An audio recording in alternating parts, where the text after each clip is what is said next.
Corrigan's gone. The gorge took her. Captain Leland said it the way a man reads a weather report. Flat, certain, already moving on. He was addressing Staff Sergeant Paxton, who had turned back toward the tree line with his rifle up and his jaw tight, because Paxton was the kind of soldier who needed to see a thing before he filed it away as finished. "Sir, I heard her moving." "You heard the river." Leland pulled Paxton by the collar and pointed north, toward the extraction point, toward the helicopter burning fuel 2 ridges over. "She went down 30 feet into black water with a full kit. Nobody walks that off. We move now or we all die here." Paxton looked at the gorge one more time. "Move," Leland said. And they moved. That single decision, that single certainty, delivered without verification, would cost Leland everything he had built over 11 years. He didn't know that yet. He was already thinking about the after-action report, already composing the paragraph about hostile contact, deteriorating conditions, and the regrettable loss of Sergeant First Class Corrigan, whose body the river had claimed before a recovery could be attempted. He never looked back at the gorge. She was still breathing at the bottom of it. Before we go any further, if you're watching this right now, take a second and subscribe to the channel. Drop a comment and tell me where in Canada you're watching from. I want to see how far this story has reached. Now let's go back to that gorge. Sergeant First Class Adira Corrigan, call sign Wraith, 31 years old, 8 years in the United States Army, had done the first and most important thing she was trained to do in exactly this scenario. She had not moved. Not because she was paralyzed, not because the pain was too great to manage, though it was considerable. The impact with the water had driven her left shoulder sideways in a way that told her the joint was wrong before she even tried to move it. And the current had dragged her 40 meters downstream and pinned her against a boulder before she got her footing, not because she was afraid.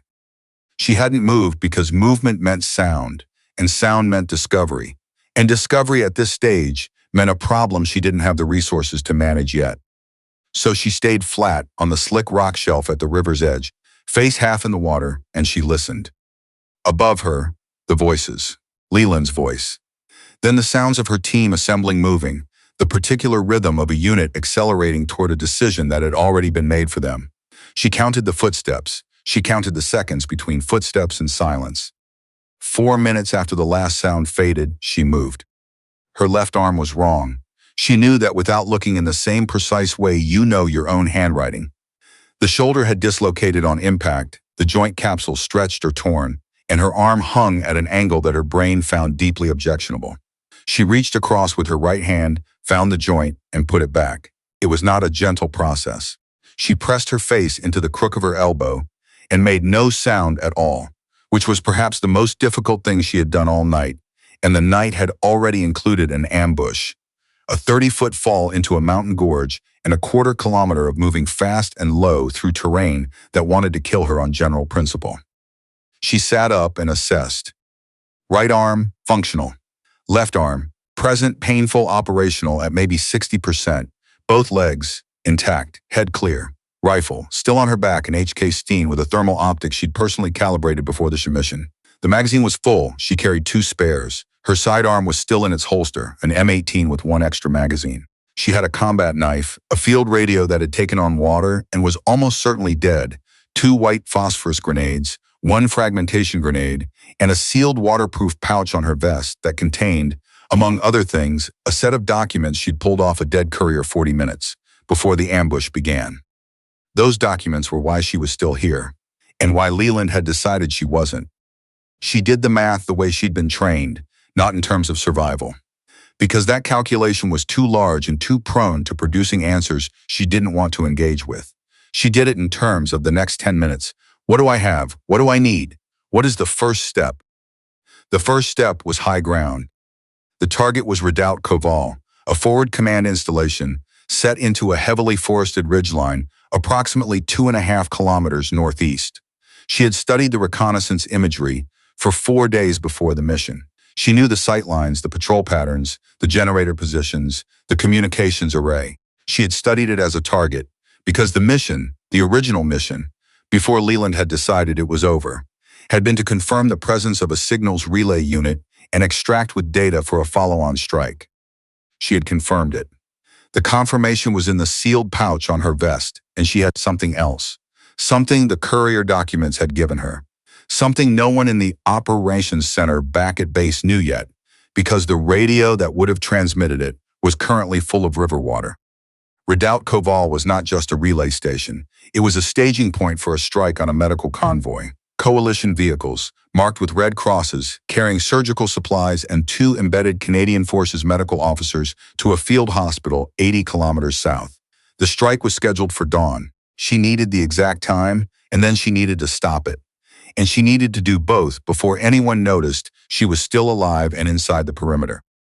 She checked her watch. 0143 hours. She started moving. The 2.5 kilometers took her 51 minutes. 51 minutes of working uphill through wet undergrowth in the dark, using the thermal optic periodically to check for patrol signatures, stopping every 4 minutes to listen, and let the forest settle back to neutral. Her shoulder throbbed in a steady, purposeful way that she had decided to treat as information rather than complaint. It told her where the limits were. She worked inside them. The outer perimeter of Redoubt Koval was exactly where the imagery had placed it. A wire fence line with sensor nodes at 15-meter intervals, 2 guard posts on the southern face, 1 roving patrol on a loose circuit. She watched the patrol for 6 minutes without moving. The pattern was inconsistent. The 2 soldiers walked slowly, stopped to talk, checked their phones, actual phones, glowing rectangles in the thermal view, which told her something useful about the command culture inside this installation. These men were not expecting company. Corrigan had been declared dead by the only unit that knew she was in the area, and the enemy hadn't known she existed in the first place. She took the first sentry at the guard post from 8 meters, quiet and close, and was across the wire before the second one finished turning at the sound he thought he'd heard. Inside the perimeter, she stopped and pressed against the interior fence for 30 seconds. One thing was different from the imagery. The communications building had an additional satellite dish array that hadn't been in the photographs, newer, more capable, pointed northeast toward a relay. Position she knew was 70 kilometers out. That told her the signals traffic from this installation was going somewhere specific and being handled at volume. She filed it. She moved to the weapons storage first, a reinforced container near the vehicle bay. Not to rearm with enemy rifles. They'd be chambered for a different caliber, unknown maintenance history, unknown zero, and she wasn't going to bet her life on a weapon she hadn't prepared herself. But she found a rack near the door with ammunition compatible with her M18, and she took 3 magazines and pocketed them without breaking stride. Then she wired the container. White phosphorus grenade, trip mechanism, remote detonator set to a frequency she verified against the one on her vest. Her EOD instructor at Fort Bragg had called her paranoid for always carrying the remote detonator separate from the charge. She had thanked him for the feedback and kept doing it anyway. She was back outside in 4 minutes. Inside the communications building, she watched through a side window for 90 seconds, long enough to map positions and read the body language. The senior technician was standing over a map table with the set of shoulders of a man in charge of something he wasn't entirely comfortable with. She went in through the east door, low and fast, and 60 seconds later, the room was quiet. The technician had backed against the far wall. He was in his 50s, with a tired face and the careful stillness of a man who had decided to manage whatever he was feeling. "English," she said. "Enough," he said. "The medical convoy strike. What is the timing?" He said nothing. She crossed to the map table without taking her eyes entirely off him. She could read the grid references. She found the convoy route marker immediately. It was the most heavily annotated feature on the map. The timing notation beside it read 0330. She checked her watch. 229 hours, an hour. "How many people in that convoy?" she said. He hesitated. "I already have the route and the timing," she said. "I'm asking because your answer tells me how much I'm willing to spend on the next hour." 34, he said, 2 Canadians. She looked at the map one more time, burning every annotation into memory. Then she looked back at him. "Sit down," she said. "Don't touch anything." Getting through to Coalition Command took longer than it should have. Partial jamming on the standard frequencies, a narrow operational window in the higher bands, barely enough. The duty officer on the other end went from routine to vertical. in about 4 words when she gave her call sign and location. Verify your identity, Wraith. Sergeant First Class Corrigan, 3rd Special Forces Group. I'm inside Redoubt Koval. I need you writing, not talking. She gave him the convoy route, the timing, the strike grid reference, and the document data from the courier. The material her unit had been sent to verify in the first place. Then she sent photographs of 2 key pages from the sealed pouch via her secondary radio, the one she kept in a dry bag inside her vest, because she was the kind of person who always thought about the follow-on problem. Can you hold position and wait for extraction? The duty officer asked. Negative. Flag my position as friendly and expect my transmission within 40 minutes. She signed off. The technician watched her from his chair. He had the expression of a man doing arithmetic. Your unit left you here, he said. Not a question. Yes. A pause. And you are still? The convoy hasn't been hit yet, she said. So yes. Something moved across his face. Not quite respect, not quite disbelief, occupying the territory between the two. She went back out into the dark. The command building was at the northern end of the installation. 2 guards, one at the main entrance, one at the southeast corner. She watched them for 3 minutes. The guard at the corner was tired, weight shifting off his front foot, fighting sleep. She filed that. She took him first with the entrance guard still facing north. Then she was through the side door. In the operations room, a major and a younger officer turned when she entered. The major moved for his sidearm with the reflex of long practice. Don't, she said in Russian, one of 7 words she drilled to muscle memory. He stopped. She asked him about the convoy timing. He confirmed 0330. She asked if the strike position had been adjusted in the last 2 hours. His jaw tightened just slightly, and she saw the confirmation in the micro-adjustment of his expression, the tell that happens when someone hears an accurate statement they didn't intend to confirm. She pushed. Had it been adjusted? No, he said. She believed him.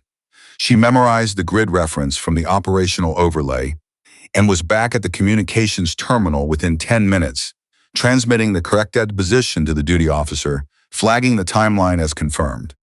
Strike package ETA to effect is 22 minutes from mark, the duty officer told her. Do not strike within 400 meters of your position marker until you transmit all clear. Copy, Wraith, can you? She signed off. She had work to do. She was back outside when the base alarm went off. Full klaxon, lights in every window, doors opening, the particular chaos of a garrison that had been sleeping in confidence and woken into something it hadn't planned for. She dropped flat and went still. This was the moment. Not the infiltration, not the transmission, not the sentries she'd taken down in the corridor. This was the moment where years of training distinguished themselves from instinct, where the skill of doing nothing when everything screamed, do something, either held or it didn't. She held. She counted the patterns in the noise. The voices were concentrating around the communications building, her last known location. That meant the command building had a window, brief but real. She moved. Commander Zhirkov, she'd seen the name on documents in the operations room, was in the northwest quarter of the compound. She knew the building. She knew the approach. She had 4 things: a transmission already sent, a strike package incoming in 17 minutes, a grip on the remote detonator clipped to her vest, and a quality of focused anger that had been accumulating since the day a senior officer at Fort Campbell had looked at her marksmanship scores and said, out loud to her face, "Are you sure these aren't mixed up with someone else's?" She had been sure. She was always sure. No one had asked her to verify her certainty again. After she'd put 9 consecutive rounds into a 10-centimeter group at 800 meters in a crosswind, but the asking had never fully left the room. She was done being verified. Zhirkov's quarters were empty, lamp still on, knocked sideways, a glass of something amber, half finished, his tactical radio on the table live, the channel loud with the sounds of his garrison coming apart. She picked up the radio, set it to her frequency, moved, because standing still in an empty room was not a posture she was built for. She found him at the vehicle bay, 20 meters from the gate, moving fast with one bodyguard close on his left and another 10 steps back covering the rear. She tracked him through the thermal optic from 80 meters and did the geometry. At this range with this optic, in this light, the shot was not the problem. The problem was that a dead Zhirkov still had an order in the system, and a living Zhirkov was the only one who could cancel it. She keyed the remote detonator. The storage container came apart in a white flash that lit the entire compound from the inside, and the secondary fire started almost immediately. The vehicle bay fuel supply she'd partially severed on her way and catching first. Then the adjacent rack, the whole structure, beginning to breathe fire in a way that pulled every eye in the installation toward the interior. She was already moving. She covered the angle from 80 meters to 20 in a controlled sprint that her shoulder had opinions about, using the fire behind her as both distraction and cover. She took the rear bodyguard with a shot she didn't have time to second guess. The front bodyguard moved to cover Zhirkov by instinct, putting himself between the principal and the unknown threat. She hit the bodyguard from the side with everything she had left. The impact drove both of them into the fence, and for one terrible half-second her vision went gray, and she was back in the gorge, face first in black water. Everything wrong. She came back. She held. The bodyguard went down. Zhirkov had his sidearm up 6 meters. His hand was steady. She held her rifle at 45 degrees and looked at him directly. "The convoy," she said. "You can stop the order." He was older than his file photographs. Harder. The eyes of a man who had made decisions that cost other people and had made some kind of peace with that. "Your installation is burning," she said. "A strike package arrives in 11 minutes. Your convoy crew stops and radios for orders the moment this base goes dark. I need you to make it official before they improvise." He held the gun on her. His hand did not shake. "You are one soldier," he said. "Yes." "They left you behind." "Yes." A long silence, fire behind her, the particular sound of a command structure coming apart under pressure. "What do you want?" he said. That question. That specific question was the pivot point, the moment where a man who had set every term acknowledged, even briefly, that someone else was holding the pen. "Transmit the stand-down order to your strike element. Voice authentication, right now, on your primary frequency. Clear language, no ambiguity." She held his gaze. "And then you walk out through that gate, and you go wherever commanders go when the map stops working in their favor." He looked at her for 4 seconds. Then he lowered his sidearm 2 inches. Not surrender, just the gesture of a man who has stopped advancing, and reached into his jacket. He transmitted the stand-down order at 0314 hours. She listened to the acknowledgement come back, confused, relieved, acknowledging. She watched Zhirkov walk through the gate. Then she turned south and started moving. Because she had 9 minutes before the strike package arrived, and 400 meters was a hard requirement she intended to meet. She was 310 meters south of the fence when the radio crackled. "Wraith, we have your position. Strike in 4 minutes. Can you confirm you are clear?" "Working on the last 90 meters, she said, and kept moving. She made it.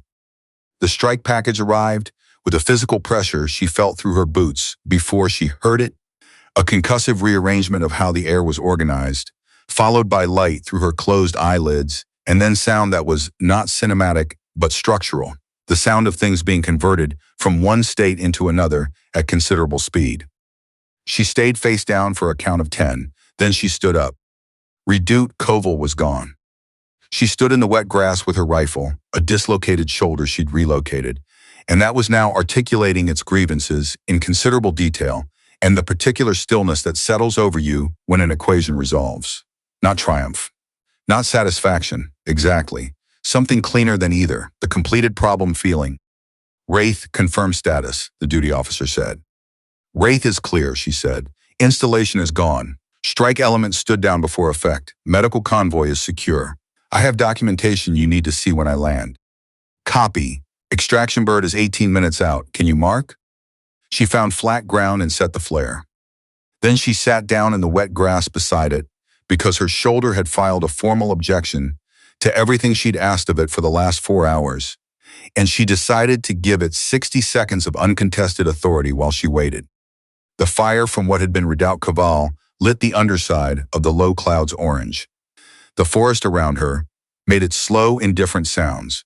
Somewhere 80 kilometers south, 34 people in marked vehicles were finishing their overnight drive without knowing how close the morning had come to going a completely different way. She thought about that for a moment. Then she clipped the radio back to her vest and looked at the sky. The field hospital at Outpost Renault was controlled chaos at 0520 hours, its natural state, and the medical team that met the helicopter had the professional efficiency of people who had stopped being surprised by what came off extraction birds. Captain Ferris, the surgeon on duty, used the word remarkable twice during his initial assessment, and then looked slightly embarrassed about it, as though he'd exceeded his professional allotment of wonder. Corrigan woke fully at 11:10 hours in the recovery bay with her left arm immobilized, and a woman she recognized sitting 3 feet away. Brigadier General Ashmore, Joint Special Operations Command, had the kind of authority that didn't need to announce itself. She was holding a coffee and watching Corrigan with the patient attention of someone who had been waiting long enough to achieve certainty. "Sergeant Corrigan," she said. "Ma'am, how are you feeling?" Functional. A piece of fiction she'd been telling for 12 hours and intended to keep telling until someone made her stop. Ashmore set her coffee down. "The convoy," she said. 34 personnel. 2 Canadian Forces medical officers. They completed their route at 0600 without incident. She held Corrigan's gaze. They were 45 seconds from an artillery strike when the stand-down order came through. A pause. "The documentation in your sealed pouch," Ashmore continued, "is being processed by a team that has been working since 0400. The photographs you transmitted from the communications building gave them a framework. What they've built from it in the last 6 hours." She paused. "Significant is the word I'll use." She picked up her coffee again. "First, I need to ask you something." The tone shifted, not harder, more precise. "Captain Leland's after-action report was filed at 0800. He listed you as killed in action, body unrecoverable. He listed the mission outcome as incomplete, extraction necessitated by hostile pressure and non-survivable conditions." Corrigan kept her face very still. "He didn't know you'd completed the mission objective," Ashmore said. "He didn't know about the convoy, the stand-down, or the documentation. He filed a failed mission, KKRA report, while you were transmitting from inside the installation." "Yes," Corrigan said. Ashmore asked her to walk through the hour between the extraction and her first transmission. Corrigan walked her through it. 11 minutes. Clean, factual, operational sequence. Position, assessment, decision, action outcome. She didn't include the interior monologue. She didn't include the counting. She didn't include the specific quality of lying at the bottom of a gorge in the dark, listening to her team walk away. Those parts were hers. Ashmore listened without interrupting once. When Corrigan finished, the room was quiet. "Captain Leland is currently being interviewed," Ashmore said, "as a witness." Something shifted in Corrigan's chest, not anger, a kind of controlled stillness. His own team's accounts are inconsistent with 2 elements of his report. Paxton's statement this morning contradicts the timeline in ways I don't think Paxton fully realizes yet. "Paxton's a good soldier," Corrigan said. "He may be. He's also a soldier trying to reconcile the fact that he left someone in a gorge and that person saved 34 lives after he walked away." A pause, not a judgment, just what the evidence looks like. The door opened. A young corporal looked in, took the measure of the conversation, and decided her business was secondary. "Tell him 20 minutes, Ashmore said without turning. "There's something else," Ashmore said. Her voice went careful. The sound of someone who had been deciding how to say something and had arrived at a version. "The documentation from your courier contains something specific. Our team found it in the signals record." A pause. "The convoy route, the specific non-standard route through the secondary valley that was filed 48 hours before the mission. It appears in the signals record, transmitted from inside our communications radius to a frequency that connects directly to the Koval installation. The weight of that settled differently than everything else had. The gorge, the shoulder, the dark river. She had understood all of it. Missions went wrong. She'd been trained for that. She'd accepted that training might not be enough, and you went anyway because that was the job. But a route that was sold, that was a decision. A specific person with access who had chosen to make it. And the consequence of that choice was a gorge, a dislocated shoulder, a team that walked away, and 34 people who had come within 45 seconds of never going home." "Who?" Corrigan said. "We have a candidate," Ashmore said. "The signal's evidence is strong. We are moving toward physical corroboration. Corrigan said the name, not a question. The word had been sitting inside the previous hour's silence, and she had been watching it, and now she said it. Ashmore held her gaze for a moment. The interview is ongoing, she said. I will tell you when we move. And Corrigan, her voice was firm but not unkind. I will tell you because you have the right to be in the room when it happens. That is not a small thing. It was not a small thing. 3 days later, in a standard briefing room, with 2 military police against the far wall, and Major Callum from the intelligence section at the table with a tablet and a case file, Corrigan stood on her own power, arm in a sling, jaw set, and watched Captain Leland look at her across 6 feet of standard issue table and understand that every variable he had run in his favor for 11 years had just changed sign. She had not asked to be in the room. She had told Ashmore she intended to be in the room, and the distinction had mattered. Leland looked at her, the way people look at things that are not supposed to still exist. You filed a KIA report while I was transmitting from inside a burning installation, she said. Her voice was flat, not angry. Flat in the way of something that has resolved itself into permanent fact. You left me in that gorge because a living Corrigan was a problem and a dead Corrigan was a closed file. He said nothing. The convoy route, she said, 48 hours before the mission, on a frequency that goes to Koval. His jaw tightened. She watched the rapid interior negotiation, the arithmetic of a man calculating whether any version of the story still worked, whether any exit remained. He looked at her face and stopped calculating. It wasn't about money, he said, something raw underneath the control. The intelligence was compromised. I flagged it for months. Nobody listened.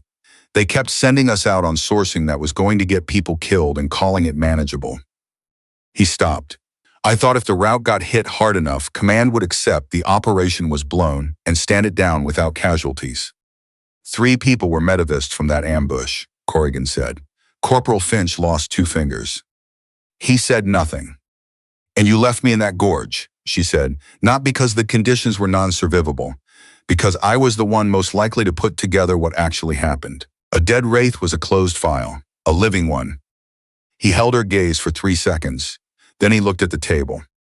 She didn't need him to finish. Ashmore's voice from the corner of the room, where she had been standing entirely still. Captain Leland, JAG Council has been contacted. This session is suspended pending their arrival. The MPs moved forward with the quiet economy of people executing a decision already fully made. Leland stood. He looked at Corrigan one more time, and she gave him nothing. Not contempt, not the satisfaction of visible anger. She gave him the same flat, present, complete attention she gave a target in her scope. Total, clear-eyed, and completely beyond his reach. They took him out. The door closed. Ashmore moved to stand beside her without filling the silence, which was harder than it looked and rarer than it should be. All right, she said after a moment. Working on it, Corrigan said. Fair answer.